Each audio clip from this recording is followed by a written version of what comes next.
ಶಿರೋಭಾಗದಲ್ಲಿರತಕ್ಕಂತಹ ಕಾಶ್ಮೀರ ಪ್ರದೇಶದಲ್ಲಿ ಏನು 30ಕ್ಕೂ ಹೆಚ್ಚು ಬರ್ಬರ ಹತ್ಯೆ ನಡೆದಿದೆ.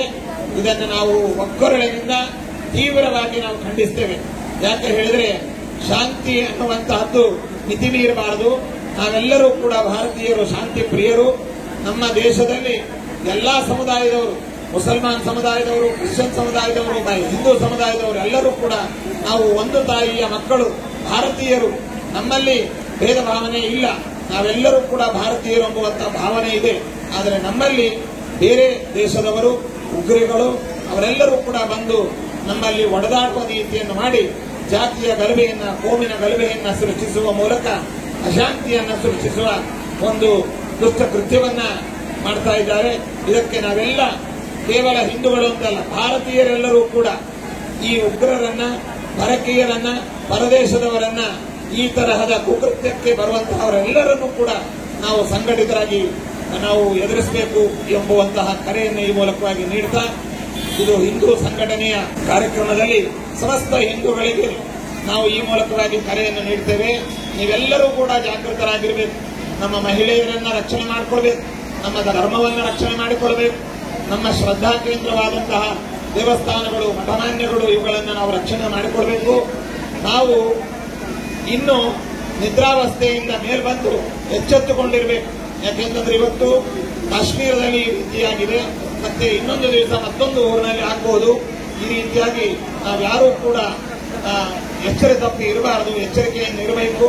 ಮತ್ತೆ ಇದರ ಬಗ್ಗೆ ನಿಗೆಯನ್ನು ವಹಿಸಬೇಕು ಅನ್ನುವುದನ್ನು ಈ ಸಂದರ್ಭದಲ್ಲಿ ಹೇಳ್ತಾ, ಅಲ್ಲಿ ಸಾವನ್ನಪ್ಪಿರತಕ್ಕಂತಹ ಆ ವ್ಯಕ್ತಿಗಳಿಗೆ ನಾವು ಅವರ ಆತ್ಮಕ್ಕೆ ಸದ್ಗತಿಯಾಗಲಿ ಎಂಬುದಾಗಿ ಭಗವಂತನಲ್ಲಿ, ಗುರುರಾಜರಲ್ಲಿ ಪ್ರಾರ್ಥಿಸುತ್ತೇವೆ.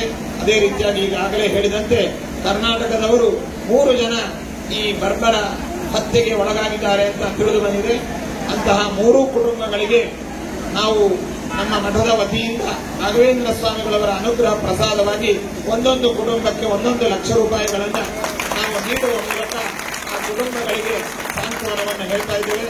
ಕೇವಲ ಹಣವನ್ನು ನೀಡಿದರೆ ಸಾವನ್ನಪ್ಪಿರ್ತಕ್ಕಂಥ ವ್ಯಕ್ತಿಗಳು ಬರೋದಿಲ್ಲ.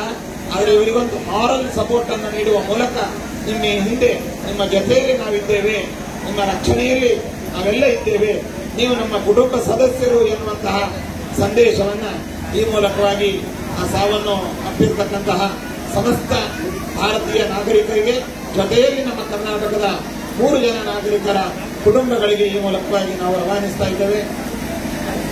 ಇಂತಹ ಈ ಉಗ್ರರನ್ನ, ಈ ಕುಕೃತ್ಯದ ಕಾರಣಕರ್ತರುಗಳನ್ನ ಕೇಂದ್ರ ಮತ್ತು ರಾಜ್ಯ ಸರ್ಕಾರಗಳು ತೀವ್ರವಾಗಿ ಅನ್ವೇಷಣೆ ಮಾಡಿ ಅವರನ್ನ ಸೂಕ್ತವಾದಂತಹ ಚರ್ಯ ಅವರ ಮೇಲೆ ತೆಗೆದುಕೊಂಡು ಶಿಕ್ಷೆಗೆ ಒಳಪಡಿಸಬೇಕು.